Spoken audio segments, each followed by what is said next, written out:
হে hello viewers, আশা করছি সবাই ভালো আছেন। আজ আমি আপনাদের জন্য prisoner of beauty drummer last পার্টের গল্প নিয়ে এসেছি। এই পার্টটা অনেক বেশি হৃদয় বিদারক। আমি যখন এই শেষ কয়েকটা এপিসোড দেখেছিলাম নিজের মনে মনেই এত বেশি কষ্ট পেয়েছিলাম যা কাউকে বলে বোঝাতে পারবো না। আপনারা যখন দেখবেন আপনারা নিজেরাও অনুধাবন করবেন যে শেষের এপিসোডগুলো ঠিক কতটা কষ্টের এবং কতটা যন্ত্রণা ছিল। তো চলুন শুরু করছি। গত পর্বে দেখেছিলাম লেডি চাও প্রেগনেন্ট ছিল এবং বেশ কয়েকটা মাস কেটে গিয়েছে এবং তারা এখন বেশ ভালোই আছে, কিন্তু এই ভালো দিন তো বেশিক্ষণ স্থায়ী হবে না। আমরা ইয়ানজু শহরের কিছু বাচ্চাদের দেখতে পাই যারা একটা কবিতাকে গানের মতো করে গেয়ে গেয়ে বেড়াচ্ছিল, আর এটা পুরো বাজারে পুরো শহরের বাজারে রটে গিয়েছে। ওই কবিতায় লেডি চাওয়ের বাবাকে অনেক বেশি প্রশংসা করা হচ্ছিল, যে কথা তার বড় চাচা শুনে অনেক রেগে যায়। উপদেষ্টা বলে, আপনি এখানকার গভর্নর, এখন সবাই যদি আপনার ছোট ভাইকেই বেশি ভালোবাসে এবং বেশি শ্রদ্ধা করে তাহলে আপনার গভর্নরের পজিশন ঠিক কতদিন ভালো থাকবে আমি বলতে পারছি না। তাই এক্ষুনি আমাদের কোনো একটা স্টেপ নেওয়া উচিত যাতে অন্ততপক্ষে আপনাকে মানুষজন ভালোবাসে, কারণ এখন বাচ্চারা পর্যন্ত আপনার ছোট ভাইকে নিয়ে প্রশংসা করে কবিতা বলে বেড়াচ্ছে যেখানে আপনার কোনো কথাই নেই। তো এই উপদেশটাই মূলত লেডি চাওয়ের বড় চাচার মাথাটা বিগড়ে দিয়েছিল। এদিকে আমরা দেখতে পাই লেডি লুকে, যার বিয়ে হয়ে গিয়েছিল লু ইয়ানের সঙ্গে। তবে এখানে সব থেকে আনফর্চুনেট ব্যাপার কি জানেন, লু ইয়ান এই লেডি লুকে প্রচন্ড ভালোবেসে ফেলেছিল, যেটা লেডি লু বুঝতে পারে না, কারণ ওই মহিলা তো সবসময় স্বার্থ নিয়ে বিজি। তো আজকে লু ইয়ান যাচ্ছিল ইয়ানজু শহরে, আর তাকে এই বুদ্ধিটা দিয়েছে লেডি লু। সে একটা ক্রিটিক্যাল বুদ্ধি শিখিয়ে দিয়েছে, আর সেভাবেই নাকি ঐশ্বরকে পরাজিত করা সম্ভব। লু ইয়ান যাওয়ার আগে তার স্ত্রীর কপালে সুন্দর করে একটা চুমু খেয়ে যায়, যা তার ভালোবাসারই বহিঃপ্রকাশ। যখন কোনো ছেলে তার স্ত্রীর কপালে চুমু খাবে তার মানে হলো সে তার স্ত্রীকে সত্যি খুব ভালোবাসে। লু ইয়ান ইয়ানজুতে যাচ্ছিল, আর এদিকে লেডি লু অন্যদিকে যাচ্ছিল। এদিকে আমরা লেডি চাওকে দেখতে পাই যে রাত্রেবেলা তার বাবাকে নিয়ে স্বপ্ন দেখে এবং স্বপ্নের ভিতরেই খুব প্যানিক করতে থাকে। ঠিক তখনই ঐশা ওকে ডেকে বলে, কি হয়েছে, কোনো দুঃস্বপ্ন দেখেছ? লেডি চাও তখন বলে সে দেখলো তার বাবার অনেক বিপদ ঘনিয়ে আসছে, সে তার বাবাকে মিস করছে। তো লেডি চাও এখন প্রেগনেন্ট ছিল, যেহেতু ওর মা ছিল না, তাই ঐশাও বলে আমি যে কোনো একজন জেনারেলকে বলে এক্ষুনি তোমার বাবাকে আনার ব্যবস্থা করি। এদিকে আমরা সাঁওতাওকে এবং লিয়াংকে দেখতে পাই। লিয়াং এখনো টাকা জমাচ্ছিল যে সাঁওতাওকে বিয়ে করবে আর ওকে অনেক গিফট দিবে। সাঁওতাও তখন বলে, ওই যে গাছটা দেখতে পাচ্ছ ওটা একটা অর্কিড এবং এটা ইয়ানজু শহরে অনেক বেশি ভালো জন্মে, ওতে সাদা সাদা ফুল ফোটে, ওই ফুল আমার খুব পছন্দের।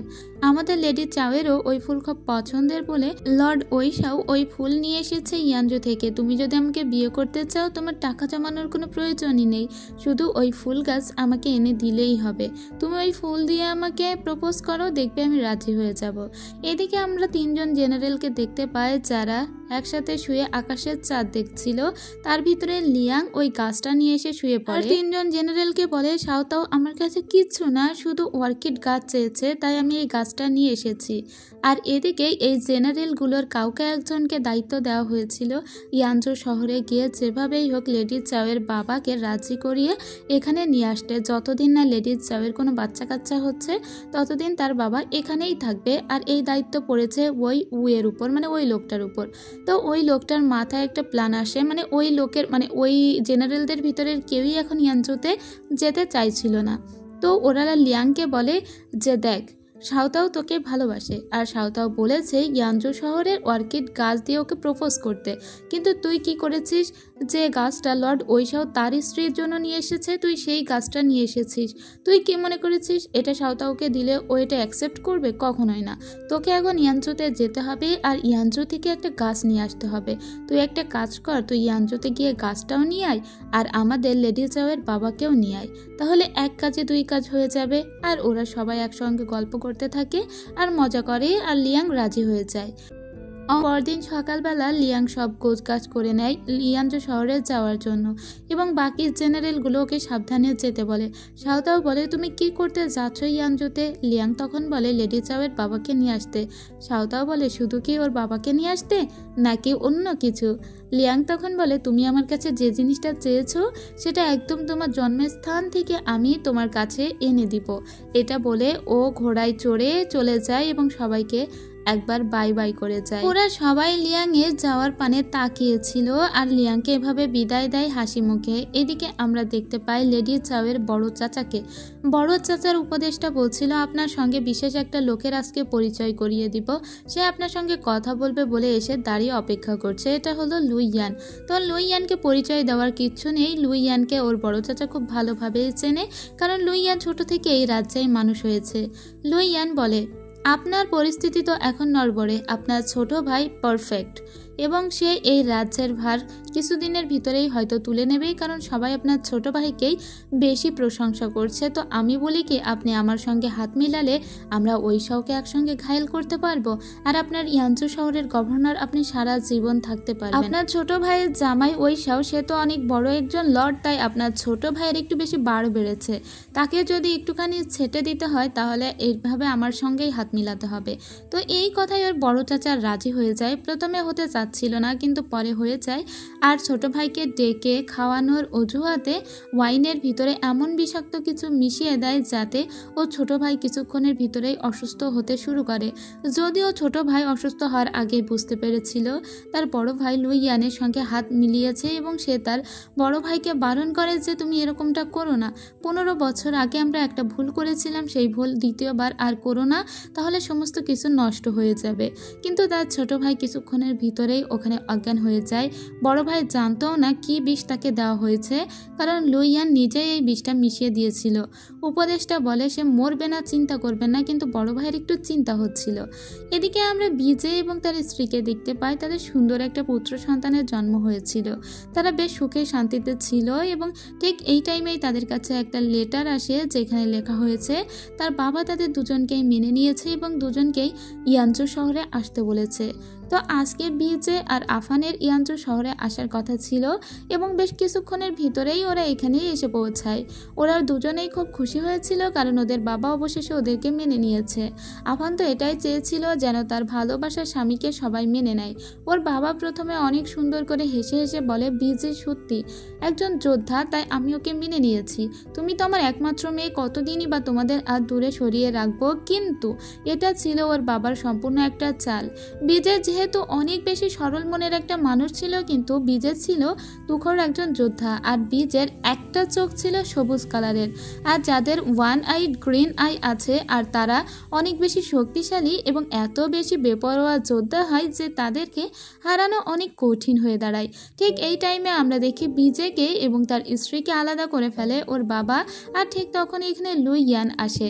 তো বিজে সব কটাকে মারতে থাকে, কিন্তু তখনই ওর স্ত্রীর গলায় ছুরি ধরা হয় আর বলা হয়, তুমি যদি আমাদের কথা না শোনো তাহলে তোমার স্ত্রী এবং সন্তানকে মেরে ফেলবো।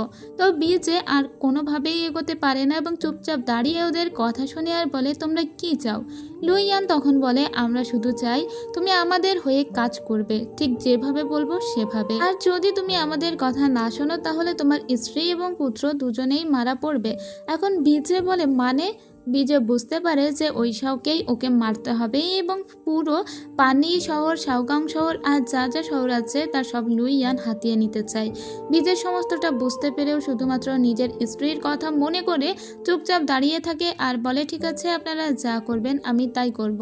আর লুই ইয়ান ঠিক এভাবেই বিজেকে নিজের হাতের একটা পাউন বানিয়ে নেয়। এখন বিজের কিছুই করার ছিল না, কারণ বিজে এই পৃথিবীতে একমাত্র তার স্ত্রীকেই সব থেকে ভালোবাসে, তার আর কেউ নেই। এদিকে আমরা জেনারেল লিয়াংকে দেখতে পাই, এই মুহূর্তেই সে ইয়ানচু শহরে এসে পৌঁছায়। তো ওকে প্রথমে গেট থেকে ঢুকতে দেওয়া হচ্ছিল না, কিন্তু পরে ও বুঝতে পারে যে এখানে কিছু একটা গড়বড় হয়েছে। তারপরেও জেনারেল লিয়াং খুব একটা কিছু মনে নেয় না এবং তাকে ভিতরে যাওয়ার পাস দিয়ে দেওয়া হয়। তো লিয়াং ভিতরে প্রবেশ করে আগে সোজা মার্কেটে চলে যায়, কারণ ওকে আগে ফুল গাছটা কিনতে হবে। সাঁওতাও যে ফুল গাছটা ওর কাছে চেয়েছে। তো প্রথমেই একটা মার্কেটে আসে আর এখানে এসে একজন কর্মচারীকে জিজ্ঞেস করে যে এই শহরে কি কোনো কিছু হয়েছে, সব কিছু ঠিক আছে? ওই লোক তখন বলে, হ্যাঁ সব কিছু ঠিক আছে, কিন্তু এই শহর একটু অতিরিক্ত পাহারা দেওয়া হচ্ছে, সাধারণ লোকজন এই সম্পর্কে কিছু জানে না। জেনারেল লিয়াং আর কিছু মনে না করে ফুলটা পিঠে করে নিয়ে সাঁওতাওয়ের কথা চিন্তা করতে করতে জঙ্গলের পথ দিয়ে হাঁটতে লাগে। ঠিক তখনই ও দেখতে পায় একটা ঝিলের ধারে বসে লেডি চাওয়ের বড় চাচা মাছ ধরছে।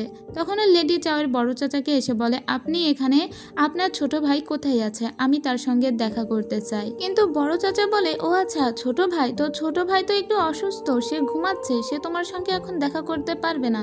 জেনারেল লিয়াং বলে, কিন্তু আমাদের লর্ড ওইসাও বলেছে ছোট চাচাকে, মানে ছোট আঙ্কেলকে এখান থেকে নিয়ে আমাদের শহরে যেতে, কারণ লেডি চাওয়ের তার বাবার জন্য খুব মন খারাপ হচ্ছে।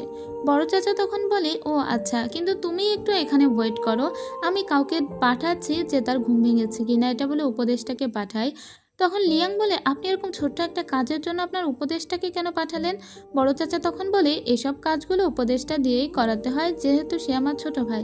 ঠিক তখনই জেনারেল লিয়াং আচির কথা জিজ্ঞেস করে, কিন্তু দেখা যায় হঠাৎ করে ভিজে ওর সামনে এসে ওর উপরে চড়াও হয়। আর এটা যেহেতু লুইয়ানের প্ল্যান ছিল, তো আর লুইয়ান যখন এখানে জেনারেল লিয়াংকে পেয়েই গিয়েছে, সে তো ছেড়ে কথা বলবে না, কারণ সে চাইছে ওই সময় সমস্ত জেনারেলদের শেষ করে দিতে। এখন সে বিজেকে বলে, একে শেষ করে দাও, কিন্তু বিজের একটু খারাপ লাগে। এদিকে আমরা লেডি চাওয়ের বড় চাচিকে দেখতে পাই। এর বড় মা এসেছিল আচির রুমে। আচিকে এখানে আটক করে রাখা হয়েছিল, কিন্তু বড় মা অনেক ভালো মনের একটা মেয়ে হয়। আচিকে বলে, তুমি আমার গলায় ছুরি ধরে যেভাবেই হোক এখান থেকে পালাও, না হলে ওরা কেউ তোমাকে বাঁচতে দিবে না। এরপরে আমরা দেখতে পাই ও একটু অভিনয় করে, বড় মায়ের গলায় ছুরি ধরে, ইভেন নিজের গলায়ও ধরে। আর তারপরে সবাই পথ ছেড়ে দিলে ও বড় মাকে ভালো থেকো বলে এখান থেকে সোজা চলে যায়। এদিকে আমরা লিয়াংকে দেখতে পাই, ও পালাচ্ছিল জীবন নিয়ে, কারণ লিয়াং এতজনের সঙ্গে যুদ্ধ করে পারবে না। আর তাছাড়া ও একটু মোটা সোটা মানুষ, ও একজন জেনারেল হলেও ওর শারীরিক গঠনই এতজনের সঙ্গে ওকে পেরে উঠতে দিবে না। ঠিক তখনই এখানে আচি আসে, আর দেখা যায় আচি ওকে বাঁচানোর চেষ্টা করে। লিয়াংয়ের পিঠ থেকে তখন ফুল গাছটা পড়ে যায়। ও দ্রুত করে ওই ফুল গাছটা তুলতে থাকে, কারণ সাঁওতাওকেও প্রচণ্ড ভালোবাসে। একটা জিনিস সাঁওতাও চেয়েছে, আর সেটাও দিবে না তা কি হয়? ও আচির কাছে ফুলটা ছুঁড়ে দেয় আর বলে, এই গাছটা নিয়ে তুমি এক্ষুনি চলে যাও ওইসাওয়ের কাছে, আর ওখানে গিয়ে লেডি চাওয়ের সঙ্গে দেখা করো, আর সাঁওতাওকে গাছটা দিয়ে বলো সে যেন আমার জন্য ওয়েট না করে। আর ততক্ষণে বিজে এসে ওকে মেরে দিয়েছে। এইখানে আচিকে বাঁচাতে গিয়েই লিয়াং মারা যায়।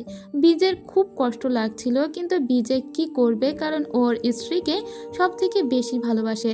তবে এই লোকটার পরে আমার একটু রাগ হয়েছে, কারণ এটা একটা কাপুরুষতার পরিচয়। সে একটা স্ত্রীর জন্য পুরো পৃথিবীকে তোলপাড় করে দিবে, এটা হতেই পারে না। একটা নৈতিক মানুষ কখনোই এটা করতে পারে না। এরপরে আমরা পানি শহর দেখতে পাই। ওরা পানি শহর দখল করার জন্য পানি শহরের গেটে এসেছিল। এখানকার গভর্নর বলে, কি হয়েছে? বড় চাচা তখন বলে, আসলে বিয়ানজো শহরের লোকজন আমাদের সঙ্গে ফাইট করছে, আর লুইয়ানও ফাইট করছে, তো আমরা বাঁচার জন্য এই পানিতে এসেছি। আমার সঙ্গে আমার জামাই বিজেও এসেছে। এটা বলে মিথ্যা কথা বলে ওদের সবাইকে ভিতরে ঢোকার অনুমতি চায়। আর গভর্নর কি বলবে? গভর্নর দেখে যে যেহেতু এখন ওয়েস্টেড এবং চাও ফ্যামিলির ভিতরের দ্বন্দ্ব মিটে গিয়েছে, তাই ওদেরকে ঢুকতে দেওয়া হয়। কিন্তু এটাই ছিল সব থেকে বড় কাল। এখানে বিজের সাথে সাথেই গভর্নরের গলায় ছুরি ধরে, আর আমরা ঠিক সেই মুহূর্তে লুইয়ানকে দেখতে পাই। লুইয়ান এখানে ছদ্মবেশে ঢুকেছিল। গভর্নর না ব্যাপারটা বুঝে উঠতে পারে না। গভর্নর ওইসাওকে অনেক ভালোবাসতো, আর ওইসাওকে একজন গ্রেট লিডার মনে করতো। এই মুহূর্তে গভর্নর এদের কাছে বর্ষতা স্বীকার করে, কারণ গভর্নরকে পুরো পরিস্থিতিটা একটু দেখতে হবে।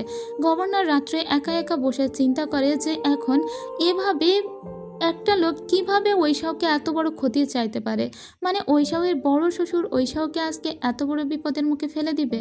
গভর্নরের খুব খারাপ লাগে। এদিকে আমরা দেখতে পাই বিয়ানজো শহরের লর্ডকে।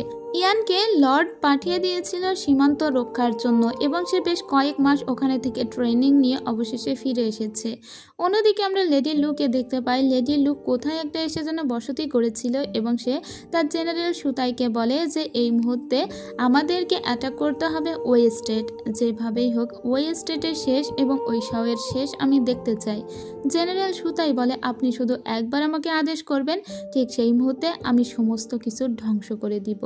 আসলে ওর নাক কাটার প্রতিশোধটা নিতে চায়। এদিকে আমরা দেখতে পাই একটা ঘোড়ায় করে সেই ফুল গাছটা সহ আচি এসে পৌঁছায়, তবে সে একদমই অজ্ঞান অবস্থায় ছিল। কোনো মতে তাকে অনেক বেশি চিকিৎসা দেওয়া হয়, আর অনেকক্ষণ পরেই তার জ্ঞান ফিরে আসে। তার দিদি বুঝতে পারে না যে আচির এই অবস্থা ঠিক কীভাবে হলো। ওইসাও অনেক বেশি উদ্বিগ্ন হয়ে বসেছিল, এবং সে বলে, লিয়াং কোথায়? তুমি কেন অর্কিড গাছ নিয়ে ফিরে এসেছো? তখনই আচি মাটিতে বসে পড়ে আর সাঁওতাওকে বলে, আমি লিয়াং লিয়াংকে বাঁচাতে পারিনি। আমাকে বাঁচাতে গিয়ে লিয়াং মরে গিয়েছে এবং সে তোমার জন্য এই ফুলটা পাঠিয়েছে। সে বলেছে তোমাকে আর ওয়েট না করতে। তাও শোনা মাত্র ওর চোখ দিয়ে জল চলে আসে আর ও আছিকে বলে, তুমি এসব কি বলছো? তুমি আমার সঙ্গে মজা করছো? তখন জেনারেল ওইসাও বলে যে আসি তুমি কি বলছো আবার বলো। ঠিক তখনই ওখানে আরও জেনারেল আসে আর ও যখন শুনেছে জেনারেল লিয়াং মারা গিয়েছে, আর এখানে ওইসাও যখন শুনেছে জেনারেল লিয়াং মারা গিয়েছে তখন ওর প্রচণ্ড রাগ হয়। ওরা কেউ কিচ্ছু বিশ্বাস করতে পারে না। লেডি চাও যেহেতু প্রেগনেন্ট ছিল, সেও অনেক বেশি অসুস্থ হয়ে পড়ে। ও তো অনেক কান্নাকাটি করতে লাগে আর বলতে লাগে এটা কখনোই হতে পারে না। সে আমার পরিবর্তে ইয়ানজু শহরে গিয়েছিল, ওর জায়গায় আমার থাকার কথা ছিল। তুমি সত্যি করে বলো যে ওর কি হয়েছে। তখন ওইসা ওদের সবাইকে সামলায় আর এদিকে অজ্ঞান হয়ে গিয়েছিল লেডি চাও। যখন ওর জ্ঞান ফেরে তখন ওর স্বামীকে জড়িয়ে ধরে বলে, জেনারেল লিয়াং মারা গিয়েছে, আমি বুঝতে পারছি আপনার কতটা কষ্ট হচ্ছে। আমি চেয়েছিলাম আমরা সবাই মিলে সুন্দর একটা পৃথিবীতে বসবাস করব, কিন্তু দেখুন আমাদের অনাগত সন্তান আসতে চলেছে আর এদিকে আপনার একজন জেনারেলকে আপনি হারিয়ে ফেলেছেন। তবে কি সে আমার সন্তানকে জায়গা দিয়ে এই পৃথিবী থেকে চলে গেল? ওইসাও ওকে বলে, আমি জানি তোমার কোনো দোষ নেই, তুমি কিচ্ছু জানো না, কিন্তু তোমার বড় চাচা যে কাজটা করেছে তার জন্য তাকে অবশ্যই মাসুল দিতে হবে। তুমি আমার স্ত্রী আর সবার আগে তোমার প্রায়োরিটি আমার কাছে সব থেকে বেশি, তাই তুমি একদমই চিন্তা করবে না। আমি ঠিকই দেখবে জেনারেল লিয়াংকেও ফিরে আনবো আর এই দেশে শান্তিও। এরপরে ওরা যুদ্ধে যাওয়ার জন্য প্রস্তুত হয়ে যায় এবং দুইজন জেনারেলকে এখানে রেখে যায়, কারণ এখানকার অবস্থাটাও তো দেখতে হবে যে কেউ ওয়েস্টেটের উপরে আবারও যুদ্ধ করতে পারে, সেজন্য দুজন জেনারেলকে রেখে যাওয়া হয়েছিল। এদিকে লেডি চাওয়ের প্রচণ্ড কষ্ট হচ্ছিল, কারণ একবারে অনেকগুলো পেইন তাকে নিতে হচ্ছে। সাওতাও বসে বসে অর্কিডটা নিয়ে কাঁদছিল আর মনে মনে বলছিল যে কেন তুমি গেলে ইয়ানজু। আর ওই যে জেনারেল লিয়াং ওদের সবাইকে টাটা করে চলে গিয়েছিল, সেই দৃশ্য ও একদমই ভুলতে পারছে না। এখানে আসার পর থেকে এতগুলো দিন ও লিয়াংয়ের সাথে এত বেশি সময় কাটিয়েছে যে লিয়াংয়ের স্মৃতিগুলো কোনো মতেই ভুলে যাওয়া সম্ভব নয়। সাওতাও বসে বসে অনেক কান্নাকাটি করতে লাগে। লিয়াং এত ভালো মনের একটা মানুষ ছিল, ও সারা জীবনেও লিয়াংকে ভুলতে পারবে না। আচি তখন ওকে এসে অনেক সান্ত্বনা দেওয়ার চেষ্টা করে, কিন্তু কিভাবে সান্ত্বনা দিবে? শেষ পর্যন্ত লিয়াং ওর জন্য এই কাজটা পাঠিয়ে দিল, ও চেয়েছিল বলে। যদি ও না চাইতো তাহলে হয়তো জেনারেল লিয়াং ওখানে যেত না, আর তাহলে ওর মৃত্যুও হয়তো হতো না। ঠিকই তো, এত কেন তোমাদের নিজেদের দেশের গাছপালা লাগবে বলো তো ভাই? তোমাদের জন্যই মরেছে লিয়াং। এদিকে আমরা দেখতে পাই সেই গভর্নরকে, পানি শহরের গভর্নর চাইছিল যেভাবেই হোক লুই ইয়ানকে মারতে হবে, কারণ লুই ইয়ান যদি এই রাষ্ট্রের ভার নিয়ে নেয় তাহলে দেশের অবস্থা যে কি হবে তা খুব ভালোভাবেই গভর্নর বুঝতে পারছে। তাই ও কোনোভাবে লুই ইয়ানের উপরে হামলা করতে গেলে হামলা করতে তো পারে না, তাই লেডি চাওয়ের বড় চাচার গলায় ছুরি ধরে। কিন্তু লুই ইয়ান সাইকো ছিল, আপনারা সবাই জানেন যে ও কিভাবে ওর পিতাকে মেরেছিল। ঠিক এইভাবে ও একসঙ্গে গভর্নরকে মারার জন্য লেডি চাওয়ের বড় চাচাকেও মেরে দেয়। এক ছুরিতে দুজনকে মারে আর একসাথে দুজনেই মরে যায়। সো লেডি চাওয়ের বড় চাচার যে পরিণতি হয়েছে সেটা হওয়ার ছিল, কারণ সে লুইয়ানের মতো সাইকোর সাথে হাত মিলিয়েছে। লুইয়ান আসলে একটা পাগল। এদিকে আমরা দেখতে পাই লেডি চাওকে তার দাদি বলছিল তুমি এক্ষুনি অন্য কোনো জায়গায় চলে যাও, সেফ কোনো প্লেসে তোমাকে রেখে আসি। কিন্তু লেডি চাও বলে আমি আমার স্বামীকে কথা দিয়েছি যতক্ষণ না সে যুদ্ধ থেকে ফিরে আসছে আমি তার জন্য ওয়েট করব, আমি কোথাও যাব না। ওর শাশুড়ি মাকেও যেতে বলা হয়, কিন্তু ওর শাশুড়ি মাও বলে আমি থেকে যাব। ঠিক তখনই ওর পেইন ওঠে এবং ওর ডেলিভারির জন্য নিয়ে যাওয়া হয়। এদিকে ওইসাও আর তার সৈন্যদের দেখতে পায় লুই ইয়ান আগে থেকে এদের মারার জন্য পাহাড়ে এমন কিছু ব্যবস্থা করেছে যাতে বড় বড় পাথরগুলো ওদের উপরে এসে পড়ছিল। একদিকে স্ট্রিট ডেলিভারি হচ্ছে, অন্যদিকে ওইসাও তার সৈন্যদের বাঁচানোর জন্য কঠোর আপ্রাণ চেষ্টা করে যাচ্ছে। অবশেষে তার একটা পুত্র সন্তানের জন্ম হয় আর নিজের সৈন্যগুলোকেও ওই দিক থেকে বাঁচিয়ে নিয়েছিল ওইসাও। একসঙ্গে দুটো বিজয়। যাই হোক, এতক্ষণ পরে অন্তত খুশির একটা কিছু তো শোনা গেল। ঠিক তখন আবারও দাদিমা এসে বলে যেহেতু তোমার একটা সন্তান হয়ে গিয়েছে, ও রক্ষার জন্য হলেও তোমাকে অন্য কোনো সেফ প্লেসে যেতে হবে, কারণ ওয়েস্টেট এখন নিরাপদ নয়। কিন্তু লেডি চাও কোথাও যাবে না। ও বলে দাদিমা প্লিজ আমাকে এখানে থাকতে দিন, আমি আমার স্বামীকে কথা দিয়েছি। এদিকে ওর শাশুড়ি মাও বলে যে আজকে আমি কোথাও যাব না, আমি কাপুরুষের মতো পালাবো না। তখন ওর দাদি বলে এই না হলে ওয়েস্টেটের নারীগণ আমরা সবাই শক্তিশালী, শুধু পুরুষেরাই কেন লড়বে, আমরা নিজেরাই আমাদের রাজ্যকে অবশ্যই রক্ষা করব। এদিকে ঐশাও কিন্তু জানেও না যে ওদিকে তার সুন্দর ফুটফুটে একটা ছেলে সন্তানের জন্ম হয়েছে। ঐশাও চিন্তা করতে লাগে ঠিক কোন পথে পানি শহরে যাওয়া যায়। ঠিক তখনই আমরা বুঝতে পারি যে এদের সৈন্য সংখ্যা কম এবং পানিতে গেলে হেরে যাওয়ার সম্ভাবনা বেশি। তাই ওরা চিন্তা করে পানিতে যাবে নাকি ওয়েস্টেটে ফিরে আসবে। তখন ওর মনে পড়ে 15 বছর আগে ঠিক এমন একদিন নিজের পরিবারকে বাঁচানোর জন্য লেডি চাওয়ের দাদু যুদ্ধেতে এগিয়ে আসেনি, বরং নিজেদের রাষ্ট্রে ছিল আসিয়ার জন্য ওয়েস্টেটকে কত বড় একটা ক্ষতিপূরণ দিতে হয়েছে। তো আজকে সেও পানি শহরে যদি না যায়, পানি শহর কত বড় একটা ক্ষতির শিকার হবে সেটা চিন্তা করেই সে বলে আমরা পানিতেই যাব। এদিকে আমরা ওয়েস্টেট দেখতে পাই। ওয়েস্টেটের সাধারণ জনগণ এসে দাদিমাকে বলে আমরা কখনোই আমাদের এই মাতৃভূমি ছেড়ে যাব না, মাতৃভূমিকে রক্ষা করার জন্য যা যা করতে হয় আমরা সবাই করব। এদিকে আমরা ওই উকে দেখতে পাই, সে এসেছিল লিয়াং এর লাশটা নেওয়ার জন্য, কারণ ইয়ানজুতে থাকলে লিয়ানের লাশটা শুধু পচেই মরবে। তো ও দেখতে পায় একটা জায়গায় লিয়ানের লাশটাকে ঝুলিয়ে রাখা হয়েছে। এভাবেই তো ও লিয়ানকে রেখে যেতে পারবে না, কিন্তু কিভাবে সে ওই লাশটাকে নিয়ে আসবে, কারণ এখানে লুইয়ানের সৈন্যরা কড়া পাহারা দিচ্ছিল, কিন্তু ও মানুষজনকে মেরে মেরে তারপরে লিয়ানের লাশটা নিয়ে আসতে যায় আর এখানে প্রচন্ড কান্নাকাটি করে। জেনারেল ও সব থেকে বেশি লিয়াংকে ভালোবাসতো এবং ও বলে আজকে যদি আমি এই জায়গায় থাকতাম তাহলে তোমাকে এই দিনটা দেখতে হতো না, তুমি আমাদের সবাইকে ছেড়ে চলে গিয়েছো, এদের প্রতিদান এদেরকে দিতে হবে। এরপরে ও জেনারেল লিয়াংকে পিঠের সাথে বেঁধে নেয় নিজেদের দেশের পতাকা নিয়ে। যখন ওখান থেকে আসবে তখন অনেক সৈন্যরা ওর উপরে ঝাঁপিয়ে পড়ে, কিন্তু জেনারেল উ ছিল তুখোড় একজন যোদ্ধা, তুখোড় একজন জেনারেল। সত্যিই সেদিন যদি লিয়াংয়ের জায়গায় উ থাকতো ওকে কেউ মারতে পারতো না। এদিকে আমরা দেখতে পাই কানা হয়ে গিয়েছিল লেডি চাওয়ের বাবা এবং তাকে একটা কারাগারে আটকে রাখা হয়েছে। যখনই সে এখানে কিছু মারপিটের শব্দ শুনে তখন বুঝতে পারে যে এখানে ওয়েস্টেট থেকে কেউ একটা এসেছে। এদিকে জেনারেল উ যখন একাই ফাইট করছিল তখন তার হাতে কেউ একজন কোপ দিলে তার একটা হাত কেটে পড়ে যায়। তখন জেনারেল উ অনেক বেশি কষ্ট পাচ্ছিল, কিন্তু তার মনে পড়ে যে জেনারেল ওই সব বলেছে যেভাবেই হোক লিয়াংকে তুমি ফিরিয়ে আনবে। জেনারেল লিয়াংকে ওকে ফিরিয়ে নিয়ে যেতে হবে দেখে ও ওর একটা হাত দিয়ে ফাইট করতে শুরু করে। এখানে মনোবলটাই সব থেকে বেশি কাজ করেছে, না হলে ওই মুহূর্তে একজন মানুষের পক্ষে এতজনকে হারানো সম্ভব নয়। এদিকে লেডি চাওয়ের বাবাকেও সে উদ্ধার করে, কারণ সে ওই শাওকে কথা দিয়েছিল লেডি চাওয়ের বাবাকে নিয়ে যাবে। লেডি চাওয়ের বাবা অন্ধ হয়ে গিয়েছে। তবে সে যখন পিঠে লিয়াংকে দেখতে পায় তখন ওকে একবার জিজ্ঞেস করে আপনার পিঠে কে, তখন ও বলে ওই লিয়াং। ঠিক তারপরে দেখা যায় আরও কিছু সৈন্য আসে এদেরকে আটকাতে, কিন্তু জেনারেল উ ছিল অনেক বুদ্ধিমান।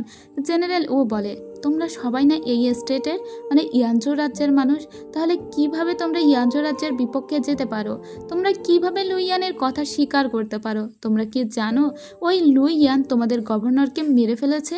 তখন ওদের ভিতরে কেউ কেউ বলে হ্যাঁ আমরা শুনেছি যে গভর্নরকে মেরে ফেলা হয়েছে। ও বলে আর তোমাদের গভর্নরকে মেরেছে হলো লুইয়ান, তারপরেও তোমরা এখনো লুইয়ানের কথা শুনছো, এখন তো তোমাদের পারফেক্টের কথা শোনা উচিত, লেডি চাওয়ের বাবার কথা শোনা উচিত, কারণ গভর্নর যেহেতু বেঁচে নেই তাই এখন তার উত্তরাধিকার হিসেবে এই ছোট ভাই তো সমস্ত কিছুর দায়িত্ব নিয়েছে। আর তখন সৈন্যরা এদের কথায় রাজি হয় এবং এই পারফেক্টকেই গভর্নর হিসেবে মেনে নেয়। এদিকে লুইয়ানের উপদেষ্টাকে দেখতে পাই, যে বলছিল লেডি লু ওদিক থেকে আক্রমণ শুরু করে দিয়েছে ওই স্টেটে। এদিকে সুতাইকে দেখতে পাই যে মূলত এই রাষ্ট্রের দিকে এগিয়ে আসছিল।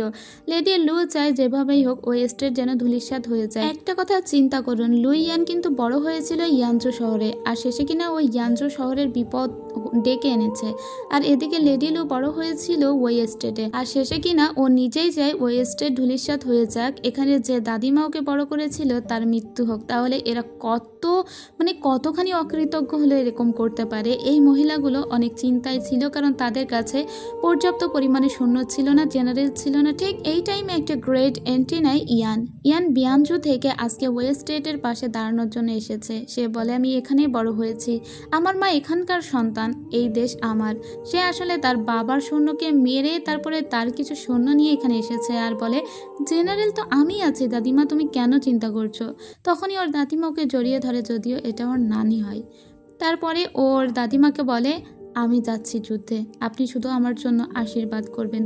ঠিক দেখবেন আমি সবাইকে পরাস্ত করে আমাদের দেশকে শত্রুমুক্ত করে তারপরেই ফিরবো, আপনারা কেউ একদম চিন্তা করবেন না। এটা বলেও যুদ্ধে বেরিয়ে পড়ে। এদিকে আমরা ঐশাওকে দেখতে পাই ওর সৈন্য নিয়ে পানি শহরের ভিতরে এসেছিল, যেখানে একা একাই একটা বর্ষা নিয়ে দাঁড়িয়েছিল বিজয়। ঐশাও ওকে বলে, আজকে কি তুমি আমার বিরুদ্ধে যাবে? কারণ ঐশাও জানতো বিজয় খুবই ভালো হৃদয়ের একজন মানুষ। বিজয় বলে, আমার কিছুই করার নেই, আজকে আপনার সঙ্গেই আমাকে লড়াই করতে হবে যদি আমি আমার স্ত্রীকে বাঁচাতে চাই। ঐশাও বলে, তুমি লুইয়ানকে বিশ্বাস করো? তুমি যদি আমার সঙ্গে লড়াই করো, লুইয়ান তোমার স্ত্রীকে বাঁচিয়ে রাখবে না, কিন্তু তারপরেও বিজয় সে চেষ্টা তো করেই যাবে। এদিকে আমরা বিয়াঞ্জু শহরে ইয়ানকে দেখতে পাই। সে আগেই এসে প্রথমে জেনারেল সুতাইকে মেরে দেয়, যে বিয়াঞ্জু শহরের জেনারেল ছিল, এবং ইয়ান বলে, যেহেতু আমি আগেই মেরে দিয়েছি জেনারেলকে, সো বাকি সৈন্যরা এখন পালাতে বাধ্য হবে। আর তাই হয়। আর এদিকে আমরা দেখতে পাই আফান বারবার ডাকছিল স্বামীকে আর বলছিল, বিজয় তুমি কারোর হাতের পুতুল হইও না, কেউ তোমাকে কন্ট্রোল করবে আর এভাবে তুমি কন্ট্রোলিত হবে তা আমি চাই না। তুমি শুধুমাত্র আমার, আমি তোমাকে ভালোবাসি, আমি যেটা বলবো তুমি সেটা শুনবে, তুমি আমার ছাড়া আর কারো না, কেউ তোমাকে এত এত হুকুম দিবে আর তুমি তাই পালন করবে, তা হতেই পারে না। এটা বলে ও নিচেই ঝাঁপিয়ে পড়ে, কারণ ও বুঝতে পেরেছিল যদি ও নিজে মারা না যায় তাহলে বিজয় থামবে না, আর বিজয় যদি না থামে ওকে বাঁচানোর জন্য বিজয় পুরো পৃথিবী এফোর ওফোর করে দিবে, তাই ও নিজেই আত্মহত্যার পথ বেছে নিয়েছে। এখন বিজয়ের মনের অবস্থাটা চিন্তা করুন, যে স্ত্রীর জন্য ও এতক্ষণ এত মানুষজন মারলো এবং এত কিছু করলো, তারপরে সেই স্ত্রীকেই হারালো, কিন্তু এসবের পিছনে দায়ীকে এই লুইয়ান এবং তার উপদেষ্টা। সো এখনও লুইয়ানকে ছাড়বে? ওকে তো কুচি কুচি করবে। এদিকে আমরা লেডি লুকে দেখতে পাই। লেডি লু যখন জানতে পারে জেনারেল সুতাই মারা গিয়েছে, তখন সে অনেক ভয় পেয়ে যায় এবং সে রুমে এসে দেখে যে তার কাছে যেসব দাসীরা থাকতো তারা সবাই পালানোর চেষ্টা করছে। তখন ও সবাইকে বলে, তোমরা কোথায় পালাবে? তোমরা আমার নাক দেখে নিয়েছিলে, তোমরা বাহিরে গেলে সবাই জানতে পারবে আমি কুৎসিত হয়ে গিয়েছি। তাই ও সবাইকে হুমকি ধামকি দিতে থাকে আর বলতে থাকে তোমরা কেউ পালাবে না। আর তখন ওই দাসীরাই ওকে ধরে, আর সত্যি সত্যি এবার ওর নাক দেখে ওরা ভয় পেয়ে বলে, তুমি কি কুৎসিত, তোমাকে মেরে ফেলা উচিত। ঠিক তখনই আরও একজন জেনারেল এসে ওই দাসীগুলোকে মারে। ঠিক সেই মুহূর্তে লেডি লু ওর নাকের মাস্কটা পরে ওই লোককে মেরে দেয়। জেনারেল বলে, আপনি আমাকে কেন মারলেন? আমি তো আপনাকে বাঁচানোর জন্যই এসেছিলাম। লেডি লু তখন বলে, কারণ তুমি আমার কুৎসিত মুখ, আমার কাটা নাক দেখে নিয়েছো। এই জেনারেল তখন বলে যে লুইয়ান আমাকে পাঠিয়েছে আপনাকে রেস্কিউ করে নিয়ে যাওয়ার জন্য। আপনার স্বামী লুইয়ান অনেক আগে থেকেই জানতো যে আপনার নাকটা ওই সব কেটে দিয়েছে, তারপরেও সে আপনাকে ভালোবেসে বিয়ে করেছে, অথচ আপনি তার ভালোবাসাটা বুঝলেনই না। যখন আমি আপনাকে রেস্কিউ করতে আসলাম তখন আপনি আমাকে মেরে দিলেন, কারণ আমি আপনার নাক দেখে ফেলেছি, কিন্তু আপনার এই নাকের কথা সবাই জানে, অথচ আপনি বুঝলেন না লুইয়ানের ভালোবাসার কথা। এটা বলে ওই লোক মারা যায়। এবার লেডি লু বলে, এটা হতেই পারে না, লুইয়ান আমাকে ভালোবাসতেই পারে না, এত কিছু জানার পরেও সে কিভাবে এত কুৎসিত একটা মেয়েকে ভালোবাসবে। এই লেডি লু সবসময় মনে করতো যে ওকে কেউ ভালোবাসে না, কিন্তু সত্যি কথা বলতে কি, যত পুরুষ ওর জীবনে এসেছে সবাই ওকে ভালোবেসেছে। ঐশাওয়ের বড় ভাই যার সঙ্গে ওর বিয়ে হওয়ার কথা ছিল, সে পর্যন্ত ঐশাওকে বলে গিয়েছিল যেন সে লেডি লুকে দেখে রাখে।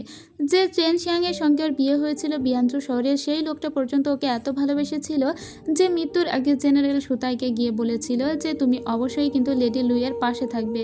আর এখন লুইয়ান যে তাকে এত ভালোবেসেছে এবং এত কিছুর ভিতরেও চিন্তা করেছে যদি লেডি লুইয়ের কোনো বিপদ হয় তাকে যেন রেস্কিউ করতে একজন জেনারেল যায়। ইভেন এভাবে যে চুমু খেয়ে সে যুদ্ধে বেরিয়ে গেল, তারপরেও মহিলা তুমি বুঝলে না যে লুইয়ান তোমাকে আসলেই ভালোবাসতো। এই মহিলা নিজেই অভাগা। এ যে বলে আমি রাজকপাল, এ আসলে পোড়া কপালি এবং এ নিজের কপাল নিজেই পুড়িয়েছে, কারণ এ সব কিছু পেত এবং সমস্ত কিছু নিয়ে ভালো থাকতে পারতো, কিন্তু তা পারলো না, তাই শেষে নিজেই নিজেকে খুন করে দেয়, মানে সুইসাইড করে। এদিকে লুইয়ানকে দেখতে পায়। লুইয়ান অবশেষে বিজয় ছিনিয়ে নিয়ে ফিরে এসেছিল, আর এতে সবাই ওর উপরে সত্যি খুবই খুশি হয়। অন্যদিকে আমরা পানি শহর দেখতে পাই, যেখানে আমরা উপদেষ্টাকে লুইয়ানকে বলতে শুনি। উপদেষ্টা লুইয়ানকে বলছিল এখন পরিস্থিতি ভালো নয়, খেপে গিয়েছে ঐশাও এবং বিজয় একসঙ্গে, সো আমাদের মনে হয় এক্ষুনি এখান থেকে রিট্রিট করে যাওয়া উচিত। কিন্তু এতে লুইয়ানের খুব রাগ হয়ে যায় এবং সে তার এই উপদেষ্টাকেই মেরে দেয়।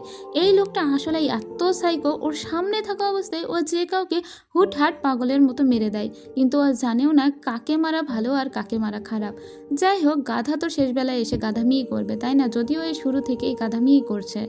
এখন ও ভয় পেতে থাকে যে আজকে হয়তো ওর আর নিস্তার নেই, কিন্তু মনে মনে লেডি লুইয়ের কথা চিন্তা করে আর অনেক জোরে জোরে হাসতে থাকে আর বলতে থাকে, ঐশাও তোমার ওই স্টেট তো শেষ হয়ে যাবে। ঠিক সেই মুহূর্তে ঐশাও এবং বিজয় একসঙ্গেই ওকে মেরে দেয়। লুই ইয়ান তখন মনে মনে বলে, লেডি লু, আমি তোমাকে বাঁচাতে পারলাম না, আমি কথা দিয়েছিলাম তোমার সঙ্গে আমার আবারও দেখা হবে, সেই কথা রাখতে পারলাম না। ভালো কাজ হয়েছে, দুজনেই মরে গিয়েছে। এরপরে বেশ কিছুদিন কেটে যায়। আমরা দেখি সেই খাল খননের যে প্রজেক্টটা ছিল সেটা পুরো পৃথিবীব্যাপী ছড়িয়ে গিয়েছে। পুরো পৃথিবীর আনাচে কানাচে পানি পৌঁছে গিয়েছে এবং রাষ্ট্রগুলো এখন উন্নত হয়েছে। ঠিক তখনই আমরা সেই গাওচেন যে লেখক তাকে দেখতে পাই। তাকে পুনরায় ডেকে আনা হয়েছিল ওই স্টেটে এবং তাকে পুনরায় একটি সুন্দর কবিতা লিখতে বলা হয়েছিল, আর সে অনেক সুন্দর করে একটা কবিতা লিখেও দিয়েছে। ওইসব বেশ খুশি হয়েছে। ইতিমধ্যেই কিন্তু বেশ কয়েক বছর কেটে গিয়েছে। এদিকে আমরা দাদিমাকে দেখতে পাই। দাদিমার কাছ থেকে বিদায় নিয়ে এখান থেকে চলে যাচ্ছিল ইয়ান, কারণ ইয়ানকে বিয়ানজো শহরে ফিরে যেতে হবে। তার পিতা অ্যাজমাতে মারা গিয়েছে। তো ও যাওয়ার আগে ওর দাদিমাকে আবারও কুর্নিশ করে, আর এখানে যে মুহূর্তটা ক্রিয়েট হয় সেটা আমার সব থেকে বেশি ভালো লেগেছে। এটা সত্যি একটা আইকনিক দৃশ্য ছিল যে নানি এবং নাতি তারা দুজন একে অপরকে কুর্নিশ করছে। এদিকে আমরা বিজেকে দেখতে পাই যে ইয়ানজো শহরে ছিল এবং সে প্রত্যেক দিন সেখানে আসতো যেখানে তার স্ত্রী অনেক সময় কাটিয়েছে। যেহেতু ও এখানকারই একজন চাকর ছিল, তাই এখানের অলিগলি ওর খুব ভালো করে চেনা। এই ছেলেটা মনে মনে কতটা কষ্ট পেয়েছে যে তার স্ত্রীকে ছাড়া পৃথিবীতে আর কাউকেই পরোয়া করতো না। সেই লোকটি তার স্ত্রীকেই হারিয়ে ফেলেছে। আসলে সে যদি সেদিন ওদের কথা না শুনতো তাহলে হয়তো স্ত্রীকে বাঁচাতে পারতো। এদিকে লেডি চাওয়ের বাবা অন্ধ হয়ে গিয়েছে, তারপরেও দেশের সমস্ত দায়িত্ব কর্তব্য পালন করছে।